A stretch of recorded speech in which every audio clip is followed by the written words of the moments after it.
परमेश्वर का धन्य नाम की महिमा हो।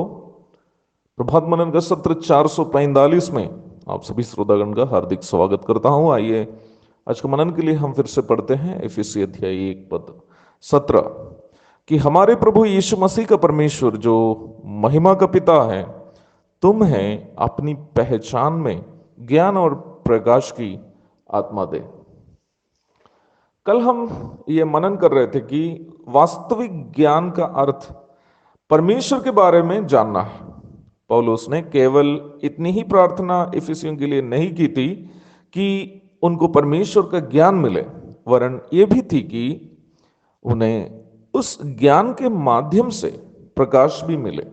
यहाँ रेवलेशन अथवा इंसाइट शब्द के लिए उपयोग किया गया हिंदी शब्द प्रकाश मुझे बहुत ही अच्छा लगा। प्रकाश वो चीज है जो अंधेरा में वस्तुओं को पहचानने या रास्ता दिखाने में मदद करती है।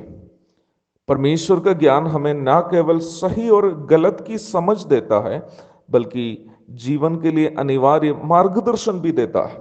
परमेश्वर का अस्तित्व का ज्ञान हमारे जीवन को अर्थपूर्ण कर देता है। परमेश्वर का भय हमें बुराई से बचा के रखता है। परमेश्वर के व्यक्तित्व का ज्ञान अपने आप को पहचानने के लिए हमारी मदद करता है।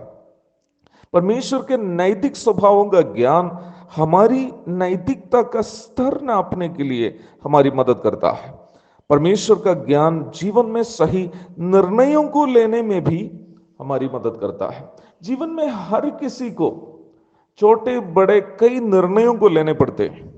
आम मनुष्य अक्सर उनके उस समय तक के जीवन काल में विभिन्न व्यक्ति या स्थान से उनको मिले हुए जानकारी के अनुसार अपनी बुद्धि के सहारे निर्णय लेते हैं और उसी निर्णय को अपने जीवन में लागू भी करते हैं।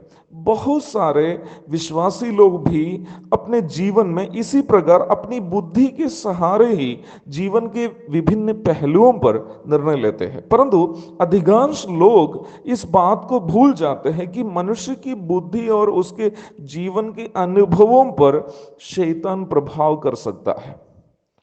शैतान के प्रभाव में निर्णय लिए हुए आदम और हवा ही इस बात का सर्वोत्तम उदाहरण है। पर परमेश्वर का व्यक्तित्व एवं उनके स्वभावों को जानने वाले लोगों के द्वारा विभिन्न विषयों पर निर्णय लेने की शैली बिल्कुल भिन्न होते हैं।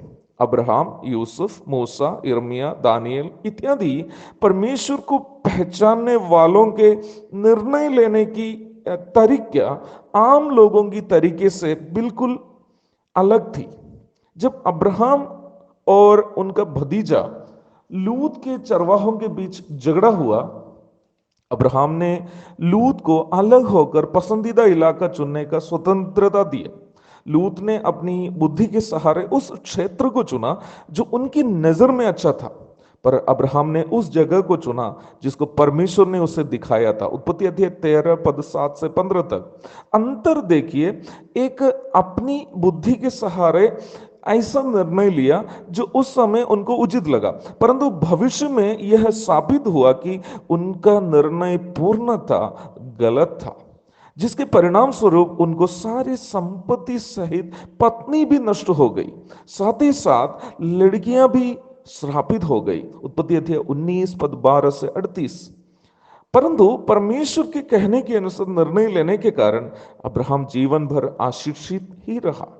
मूसा के बारे में हम इस प्रकार पढ़ते हैं, विश्वास ही से मूसा ने सयाना होकर फिरौन की बेटी का पुत्र कहलाने से इनकार किया, इसलिए कि उसे पाप में थोड़े दिन के सुख भोगने से परमेश्वर के लोगों के साथ दुख भोगना अधिक उत्तम लगा।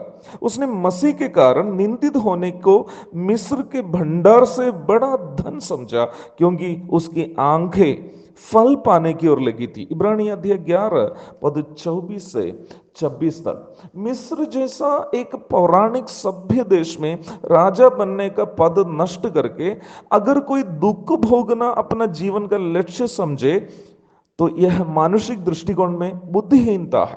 परंतु परमेश्वर की पहचान से उत्पन्न होने वाला प्रकाश के कारण मूसा यह बात उस समय ही समझ लिया था कि परमेश्वर की आशीषों का मूल्य मिस्र के भंडार में रखी गई सारी संपत्ति का मूल्य से भी कई गुना अधिक है।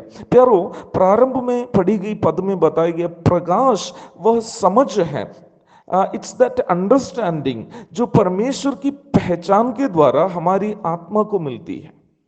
That it is that understanding that which we get when we grow up in the knowledge of God। जीवन के किसी भी क्षेत्र में उचित एवं सही निर्णय जिसका परिणाम हमेशा के लिए हमारी फायदा के लिए ही होगा, लेने में यह आत्मिक समझ, यह आत्मिक दर्शन हमारी मदद करता है।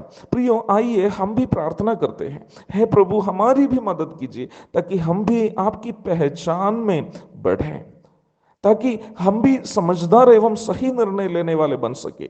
भजनकार गाता है, मैं अपने सब शिक्षकों से भी अधिक समझ रखता हूं क्योंकि मेरा ध्यान तेरी चेतावनियों पर लगा है। भजन 119 पद 99।